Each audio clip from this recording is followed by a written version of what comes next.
RTN news కి స్వాగతం. బులెటిన్లో ముందుగా హెడ్లైన్స్ చూద్దాం. సింగరేణి తెలంగాణకు కొంగు బంగారం. సింగరేణి కార్మికులకు ట్యాక్స్ మినహాయింపునివ్వాలి. ఎమ్మెల్సీ కవిత డిమాండ్.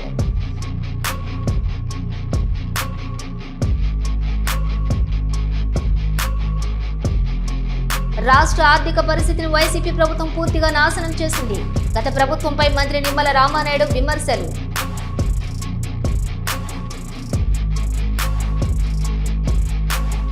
కూటమి ప్రభుత్వం ప్రజాస్వామ్యాన్ని అపహాస్యం చేస్తోంది. మాజీ మంత్రి వెల్లంపల్లి శ్రీనివాస్.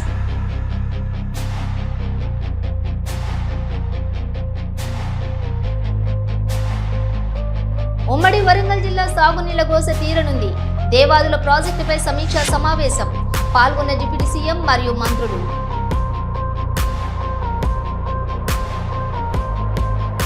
రాష్ట్ర ఎన్నికల కమిషనర్ కార్యాలయం దగ్గర వైసీపీ నేతలకి పబ్లిక్ కి మధ్య వాగ్వాదం నడిచింది. తమ సమస్యలపై ఆర్జీలు ఇవ్వడానికి ఎన్నికల కమిషనర్ కార్యాలయంలో క్యూలో ఉన్న వ్యక్తులను దాటిపోవడానికి ప్రయత్నించిన వైకాపా నాయకులను అడ్డుకున్నారు అక్కడి స్థానికులు. ఒకరితో ఒకరు వాగ్వాదానికి దిగటంతో వారికి నచ్చజెప్పి పంపించారు పోలీసులు.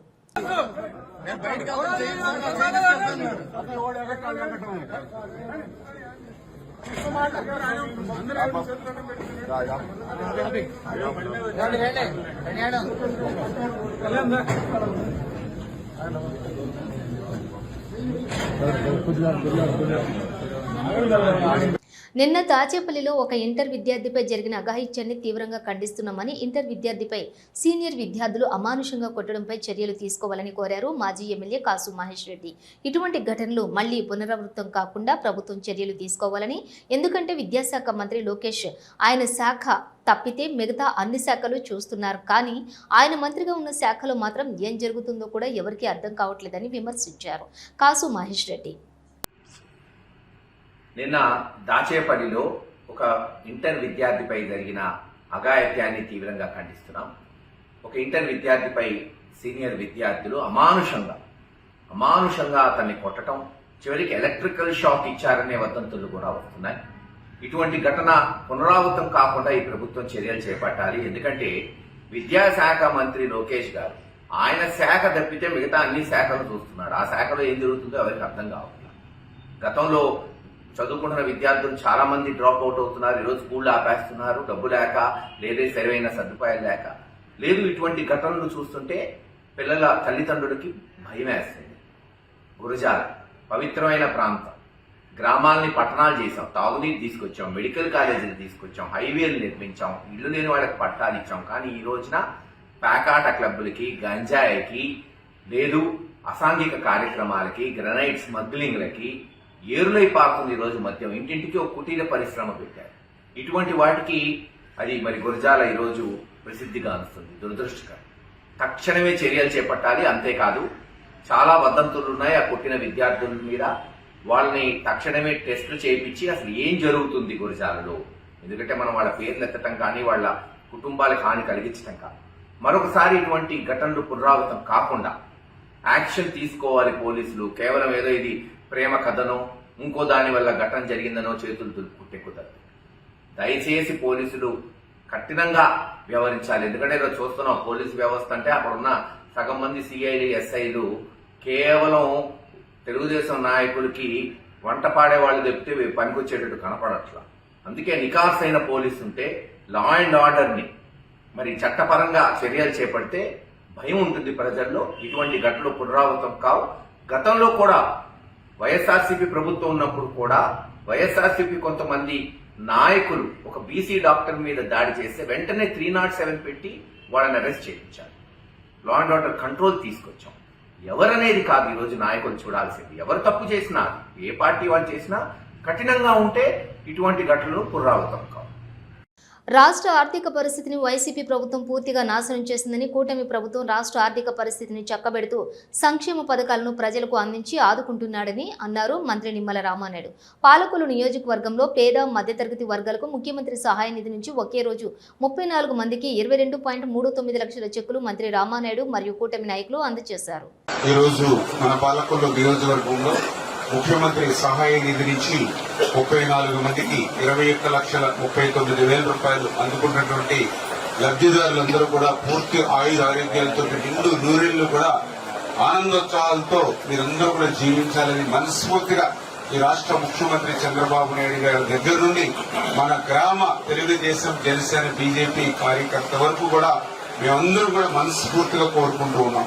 సో మీకు అందిస్తూ ఉందని అంటే మరి ఈవేళ ఈ ప్రభుత్వం పేదల పట్ల మీ ఆరోగ్యం పట్ల ఎంత శ్రద్ధ కనపరుస్తుంది అనే దానికి ఇదే ఒక ఉదాహరణ విషయాన్ని సందర్భంగా తెలియజేస్తూ ఉన్నాం. ఎందుకు ఈ మాట చెప్తున్నా అంటే గతంలో కూడా చూశారు ప్రభుత్వాన్ని మీరు 5 సంవత్సరాలు వాళ్ళ ప్రభుత్వంలో ఎప్పుడైనా ఇట్లా 10 మందిని కూర్చోబెట్టి సీఎంఆర్ఎఫ్ ఇచ్చినటువంటి పరిస్థితి లేదు. ఒక సీఎంఆర్ఎఫ్ ఇస్తే దాన్ని 6 నెలలు చక్రం కింద తిప్పేవారు. అటువంటి పరిస్థితి అంటే 100 మంది అప్లై చేస్తే ఒక్కటో 6 ఇచ్చి చేతులు దుక్కునేటువంటి పరిస్థితి. సీఎంఆర్ఎఫ్ అప్లికేషన్లు మీరు కష్టపడి వాళ్ళ వైఎస్ఆర్సీపీ కార్యాలయాలు ఇస్తే ఆ ఇన్ఛార్జి ఖాళీ చేసినప్పుడల్లా మీరు పెట్టిన అప్లికేషన్లన్నీ కూడా ఆ ఖాళీగా ఏదైతే బిల్డింగ్ లోనే ఇక్కడే ఉండిపోయాయి.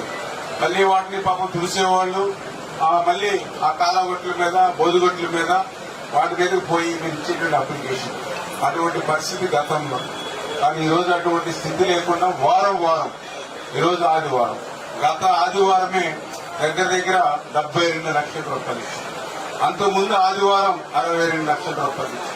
ఇట్లా ప్రతి వారము కూడా 30 మందికి, 50 మందికి, 70 మందికి, 80 మందికి లక్షల రూపాయలు ఈవేళ ముఖ్యమంత్రి సహాయ నిధి నుంచి ఇస్తూ ఉన్నామని అంటే ఈవేళ మీరందరూ కూడా గుర్తుపెట్టుకోవాలి. ఎందుకంటే ఈవేళ ఆర్థిక పరిస్థితి కూడా సహకరించినటువంటి స్థితిలో నిజంగా 2014-19లో మన ప్రభుత్వం ఉంది. 19లో ప్రభుత్వం కంటిన్యూ అయ్యి ఉంటే మనకి తిప్పలు ఉండేవి కాదు. కానీ 19-24లో ఒక రాక్షస ప్రభుత్వం వచ్చింది, ఒక నియంత్రణతో ప్రభుత్వం వచ్చింది, నిరంకుశతో ప్రభుత్వం వచ్చింది. రాష్ట్ర ఆర్థిక పరిస్థితి అంతా కూడా ఊడ్చేశారు మొత్తం అంతా కూడా.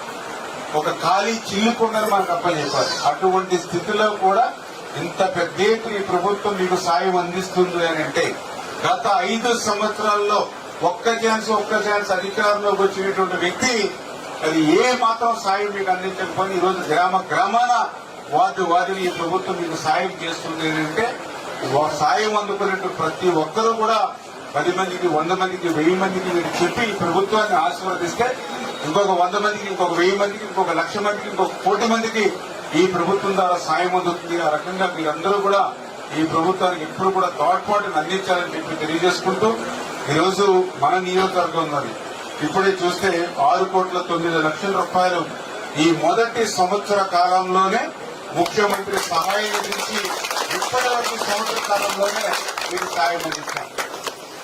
మొదటి సంవత్సరమే 6,09,00,000 రూపాయలు. గత 5 సంవత్సరాల పాలనలో ఇందులో 5% కూడా ఇవ్వాలి. 5 సంవత్సరాల్లో 5% కూడా ఇవ్వాలి. ఆ ప్రభుత్వానికి ఈ ప్రభుత్వానికి ఉన్న తేడా ఏంటనేది ఇదే మీకు ఉదాహరణ. దీనివేళ మీకు ఒక గ్యారంటీ ఉంది, ఒక భరోసా ఉంది. ఒక ఆసుపత్రికి వెళ్లి మనం వైద్యం చేయించుకుంటే అందులో బిల్లులు పెట్టుకుంటే మనకు మళ్ళీ ఎంతో కొంత మళ్ళీ మన కుటుంబానికి ఆధారంగా ఉంటుందనేటువంటి ఒక భరోసా ఈ రోజు మీకు రావడం జరిగింది. ఈవేళ మీరు 10,000, 1,00,000 రూపాయలు, 5 లక్షలు, 10 లక్షలు తీసుకోవచ్చు. మరి గతంలో అవన్నీ కూడా అప్పుల కింద ఉండిపోయి దయవించి మీరు అందరూ కూడా అర్థం చేసుకుని ఈ ప్రభుత్వాన్ని ఇంత సాయం అందిస్తున్నటువంటి ఈ ప్రభుత్వాన్ని మన చంద్రబాబు నాయుడు గారిని, పవన్ కళ్యాణ్ గారిని, వీరిద్దరికీ అండగా ఉన్నటువంటి నరేంద్ర మోడీ గారికి మీరందరూ కూడా ఎప్పుడు కూడా కృతజ్ఞతగా ఉండాలని చెప్పి మీ ద్వారా అందరికీ కూడా తెలియజేస్తున్నాను. డోన్ పట్టణంలోని ఆగస్టు 13న నిర్వహించబడనున్నటువంటి రైతు సంబర సభ ఏర్పాట్లపై జోన్ మార్కెట్ యార్డ్లోని రైతులు మరియు సంబంధిత అధికారులతో జోన్ శాసనసభ్యులు కోట్ల జయసూర్యప్రకాష్ రెడ్డి సమావేశం నిర్వహించారు. అనంతరం సభా ప్రాంగణంలోని పార్కింగ్, భోజన సదుపాయాలు మరియు ఇతర సౌకర్యాలపై ప్రత్యక్షంగా పరిశీలన జరిపి సమగ్ర ఏర్పాట్లు ఉండేలా సూచనలు అందించారు.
రాజీవ్ గాంధీ సివిల్స్ అభయహస్తంలోని చెక్కుల పంపిణీ కార్యక్రమానికి హాజరయ్యారు deputy CM Mallu Bhatti Vikramarka.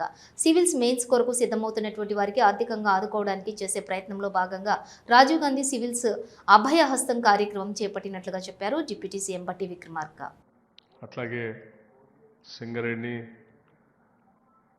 Director Gautam గారికి, మిగతా డైరెక్టర్లందరికీ, ముఖ్యంగా యూపీఎస్సీ పరీక్షల్లో ఉత్తీర్ణులై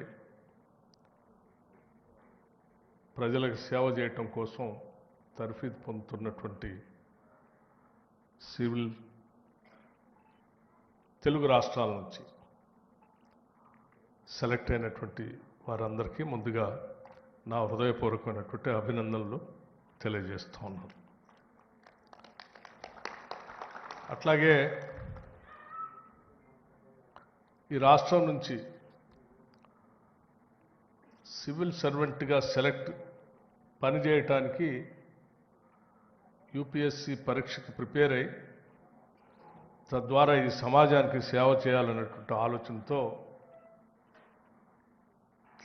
తయారయ్యి ఈరోజు పరీక్షకి సిద్ధమవుతున్నటువంటి 178 మంది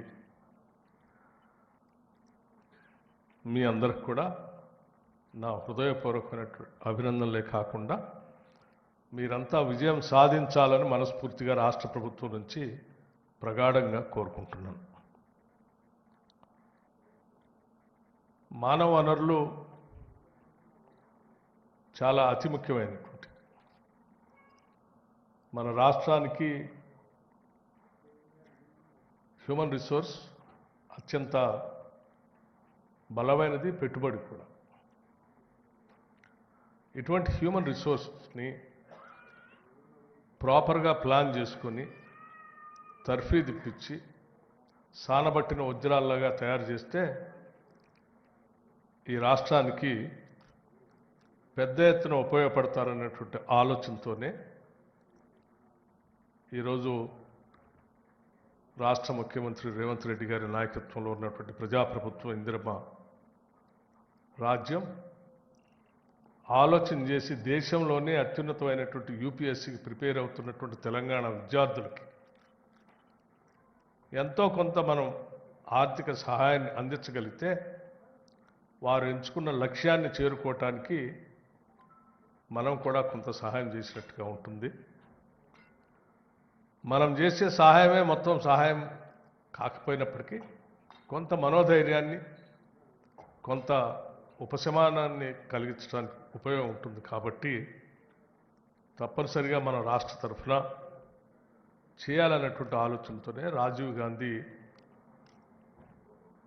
సివిల్ సర్వీసెస్ అభయహస్తం అని ఓ పథకాన్ని తీసుకొని జనసేన కేంద్ర కార్యాలయంలోని హెలీప్యాడ్కి తెలంగాణ మంత్రులు చేరుకున్నారు. ఓ ప్రైవేట్ కార్యక్రమం నిమిత్తం మంగళగిరి విచ్చేసిన తెలంగాణ రాష్ట్ర ఉప ముఖ్యమంత్రి మరియు మంత్రులకు ఆంధ్రప్రదేశ్ డిప్యూటీ సీఎం పవన్ కళ్యాణ్ తరపున స్వాగతం పలికారు ప్రభుత్వ విప్ పిడుగు హరిప్రసాద్ మరియు జనసేన పార్టీ నాయకులు.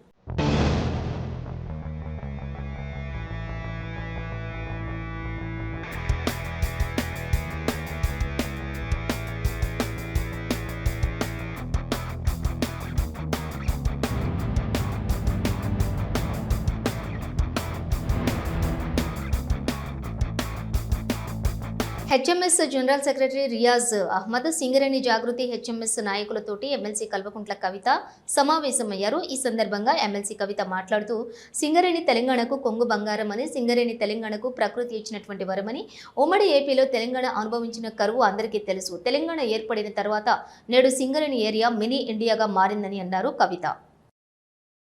మరి మీ అందరికీ తెలుసు, ఒక్కొక్క సింగరేణి కార్మికుడు యావరేజ్గా దాదాపుగా ఒక 6 టన్నుల బొగ్గును ఉత్పత్తి చేస్తాడు ప్రతిరోజు. మోడీ గారి లెక్కలు అంటేనేమో టన్నుకి 25,000 రూపాయలు. కానీ మోడీ లెక్కలు కాదు, మనం మామూలు లెక్కలు తీసుకున్నా కూడా టన్నుకు 5,000 పట్టుకున్నా కూడా ఒక్కొక్క కార్మికుడు సింగరేణిలో రోజుకు 30,000 రూపాయలు సంపాదించి తెలంగాణకు ఉల్టా ఇచ్చేటటువంటి పరిస్థితి ఉంటుంది. అంటే సింగరేణి కార్మికుడి చెమటతో తడిచినటువంటి ఆ బొగ్గుకు అంత విలువ ఉన్నది. కానీ సింగరేణి కార్మికులకు మనం ఇచ్చేది చాలా తక్కువనే ఉంటుంది. ఇక మోడీ గారు ఏం చేసిండ్రు, ఇచ్చేటటువంటి జీతం మీద ఇన్కమ్ ట్యాక్స్ 10-15 ఏళ్ళ నుంచి అడుగుతున్నాం ఇన్కమ్ ట్యాక్స్ రద్దు చేయాలని. ఇంకా కొత్తగా ఆయన పర్కులు కొత్తగా ఇస్తారు. ఆ పర్కులన్నిటి మీద కూడా వాళ్ళు ఇన్కమ్ ట్యాక్స్ వేయడంతో చాలా అదనంగా భారం పడుతుంది. నేను భారతీయ జనతా పార్టీని డిమాండ్ చేస్తూ ఉన్నా, సింగరేణిలో ఎంప్లాయీస్కి వచ్చేటటువంటి పర్క్స్ ఏవైతే ఉంటాయో వాటి మీద ఇన్కమ్ ట్యాక్స్ తక్షణమే రద్దు చేయాలి. ఇతర పిఎస్యూస్లో ఎక్కడన్నా ఇన్కమ్ ట్యాక్స్ పర్క్స్ మీద వేసినటువంటి ఇన్కమ్ ట్యాక్స్ను రియంబర్స్మెంట్ ఇస్తున్నారు. ఒక్క మన సింగరేణిలోనే కార్మికులకు రియంబర్స్మెంట్ ఇస్తలేరు. ఆ రియంబర్స్మెంట్ ఇవ్వవలసిందిగా కూడా నేను ప్రభుత్వాన్ని డిమాండ్ చేస్తున్నా. వాటి కోసం ఖచ్చితంగా పోరాటం కూడా చేస్తాం. కోదాడ మండలం రెడ్లగుంటలోని ఎంజీఎన్ఆర్ఈజీఎస్ నిధులు 20 లక్షలతో నిర్మాణం చేసినటువంటి గ్రామ పంచాయతీ భవనం ప్రారంభోత్సవం చేశారు కోదాడ ఎమ్మెల్యే పద్మావతి రెడ్డి.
ఉమ్మడి వరంగల్ జిల్లా సాగునీళ్ల గోస తీరనుందని అన్నారు మంత్రి ధనసరి సీతక్క.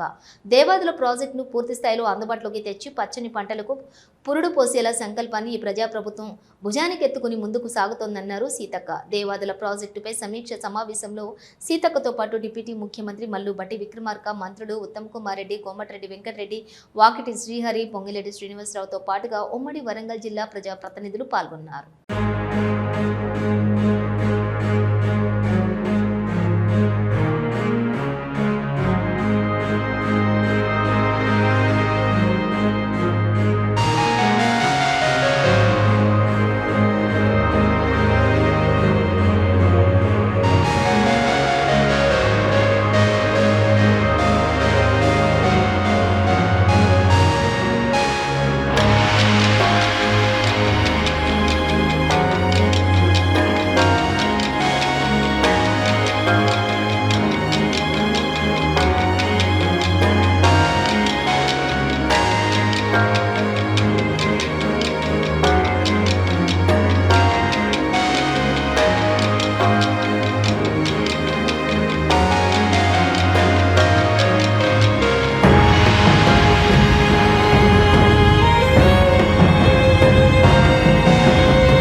మాజీ మంత్రి YSRCP PSC member Vellampalli Srinivas media సమావేశం నిర్వహించారు. కూటమి ప్రభుత్వం ప్రజాస్వామ్యాన్ని అపహాస్యం చేస్తున్నారని, అధికారాన్ని అడ్డుపెట్టుకుని రౌడీయిజం చేస్తూ జెడ్పీటీసీ ఉప ఎన్నికలలో గెలవాలని చూస్తుందని విమర్శించారు వెల్లంపల్లి. ప్రజాస్వామ్యాన్ని అపహాస్యం చేసే విధంగా ప్రశాంతమైన వాతావరణంలో జరగాల్సిన ఎన్నికల్ని రౌడీయిజం ద్వారా ఉన్న అధికారాన్ని అడ్డం పెట్టుకొని అధికారాల ద్వారా ప్రతిపక్ష పార్టీని ఏదైతే వైఎస్ఆర్సీపీ పార్టీ నాయకుల్ని కేసులు పెట్టే విధంగా 10,000 ఓట్లు జరగాల్సిన పోలింగ్లో వందల మంది మీద బైండ్ ఓవర్ కేసులు పెట్టి రేపు ఎన్నికల్లో వీళ్ళెవరూ కూడా పార్టిసిపేట్ చేయకుండా, అంటే ఎన్నికల్లో బూత్ ఏజెంట్లుగా కావచ్చు, పార్టిసిపేట్ చేయకుండా వాళ్ళని బయటికి రానివ్వకుండా చేసే విధంగా అరాచకంగా చేస్తున్న కార్యక్రమాలు మనం చూస్తున్నాం. గత వారం రోజుల నుంచి చూసుకుంటే గనక పులివెందులు అనేది ఒక ప్రశాంతమైన వాతావరణంలో స్వర్గీయ వైఎస్ రాజశేఖర రెడ్డి గారి దగ్గర నుంచి ఈరోజు జగన్మోహన్ రెడ్డి గారి వరకు కూడా అభివృద్ధి అంటే పులివెందులు అనే విధంగా దాన్ని అభివృద్ధి చేశారు. అటువంటి పులివెందుల్లో చంద్రబాబు నాయుడికి, తెలుగుదేశం పార్టీకి ఎక్కడ కూడా స్థావరం లేదని తెలిసి ఈరోజు అధికారాన్ని అడ్డం పెట్టుకొని పులివెందుల్లోని ప్రశాంత వాతావరణాన్ని పక్కన పెట్టి అక్కడ అరాచకవాదుల్లాగా ఒక సందుకు ఒక మంత్రి, 10 ఇళ్లకు ఒక ఎమ్మెల్యే, ప్రతి ఇంటికి ఒక కార్యకర్తను పెట్టి మన టీడీపీ నాయకులు చాలా బలవంతంగా ప్రజల్ని అక్కడ ఇబ్బందికరం ఉండే పరిస్థితిలో ఎన్నికలు జరపాలని ప్రయత్నం చేస్తున్నారు. లోక్సభ ప్రతిపక్ష నాయకులు రాహుల్ గాంధీ, ఏఐసిసి అధ్యక్షులు మల్లికార్జున ఖర్గే, ప్రియాంక గాంధీ ప్రతిపక్ష ఎంపీల అప్రజాస్వామిక అరెస్ట్ను తీవ్రంగా ఖండిస్తున్నామని అన్నారు మంత్రి పొన్నం ప్రభాకర్. దేశవ్యాప్తంగా భారత్ జోడో నఫరత్ జోడో ప్రజాస్వామ్యాన్ని, రాజ్యాంగాన్ని కాపాడాలని పోరాటం చేస్తున్న రాహుల్ గాంధీ ఓట్ల చోరీపై పోరాటం చేస్తున్నారు. శాంతియుత ర్యాలీ ద్వారా ఈసీకి వినతి పత్రం సమర్పించాలని భావించిన మా నాయకులను అరెస్ట్ చేయడం సరికాదు. దీనికి బీజేపీ ప్రభుత్వం మూల్యం చెల్లించుకోక తప్పదు అని అన్నారు మంత్రి పొన్నం. దేశంలో ప్రజాస్వామ్యాన్ని కాపాడడానికి ఇప్పటికే జై బాపు, జై భీమ్, జై సంవిధాన్ పేరు మీద దేశవ్యాప్తంగా భారత్ జోడో నఫరత్ జోడో ప్రజాస్వామ్యాన్ని, రాజ్యాంగాన్ని కాపాడాలని పోరాటం చేస్తున్న రాహుల్ గాంధీ గారు ఓటు చోరు మీద, ఓట్లకు సంబంధించిన ఓటర్ లిస్టు అవకతవకల మీద ఒక ఆటం బాంబులాగా వాస్తవాలను పేలిస్తే జీర్ణించుకోలేని బీజేపీ దాన్ని నిరసన చెప్పేటువంటి అవకాశాన్ని కూడా కాలరాస్తూ రాహుల్ గాంధీ గారిని, ప్రియాంక గాంధీ గారిని, ఖార్గే గారిని, మిగతా విపక్ష ఎంపీలను అరెస్ట్ చేయడాన్ని తీవ్రంగా ఖండిస్తూ ఉన్నాం. ఇది అప్రజాస్వామిక అప్రజాస్వామికమైనటువంటి చర్య. దీనివల్ల ప్రజాస్వామ్యానికి తప్ప ఈరోజు దేశంలో ఎటుపోతుందో అనేటువంటి ఒక ప్రశ్న ఉత్పన్నమవుతున్నటువంటి పరిస్థితి వల్ల. కాబట్టి వెంటనే వాళ్ళందరినీ విడుదల చేయడంతో పాటుగా నిరసన చెప్పుకునే హక్కును, లేదా రాహుల్ గాంధీ గారు లేవనెత్తిన అంశాల మీద సరిదిద్దుకునేటువంటి కార్యక్రమం చేపట్టాలి తప్ప అణిచివేత, ప్రజాస్వామ్యానికి విఘాతం కల్పించే పనులు చేయడం ద్వారా గొప్పగా మేమేదో విజయాన్ని సాధించడం అనుకుని రాక్షసానందం పొందడం సరికాదు. అమిత్ షా, నరేంద్ర మోడీలకు, బీజేపీ ప్రభుత్వానికి అని సందర్భంగా హెచ్చరిక చేస్తూ ఉన్నాం. జనసేన జనవాణి కార్యక్రమంలో భాగంగా ఈ రోజు మంగళగిరిలో జనసేన పార్టీ కేంద్ర కార్యాలయం నందు వివిధ ప్రాంతాల నుంచి వచ్చిన వారి సమస్యలను తెలుసుకుని వారి దగ్గర నుండి నేరుగా ఆర్జీలు స్వీకరించారు ఉంగుటూరు ఎమ్మెల్యే పచ్చమట్ల ధర్మరాజు. ఈ సందర్భంగా వినతుల రూపంలోని ఎమ్మెల్యే ధర్మరాజు దృష్టికి పలువురు తీసుకువస్తున్నటువంటి సమస్యలపై ఎమ్మెల్యే స్పందించి తీసుకున్న ఆర్జీలను పరిశీలించి సంబంధిత అధికారులతో మాట్లాడి సమస్యలను పరిష్కరిస్తామని వారికి హామీ ఇచ్చారు.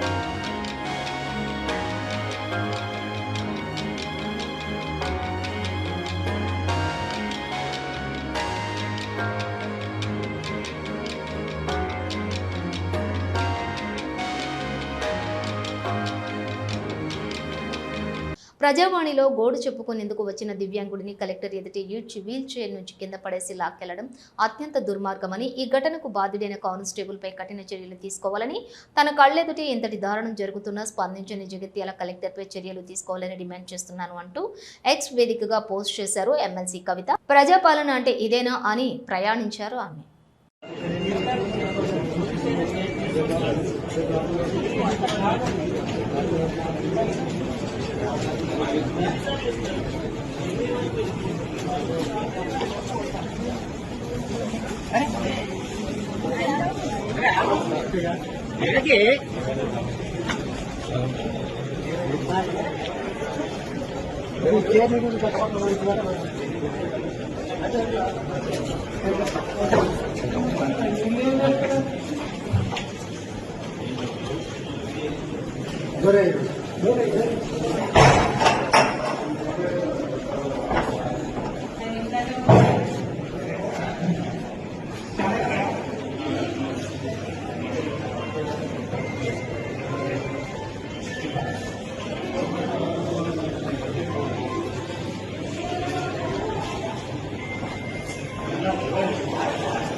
ఇవి బులెటిన్ విశేషాలు. మరో బులెటిన్తో మళ్ళీ కలుద్దాం. అంతవరకు చూస్తూనే ఉండండి న్యూస్.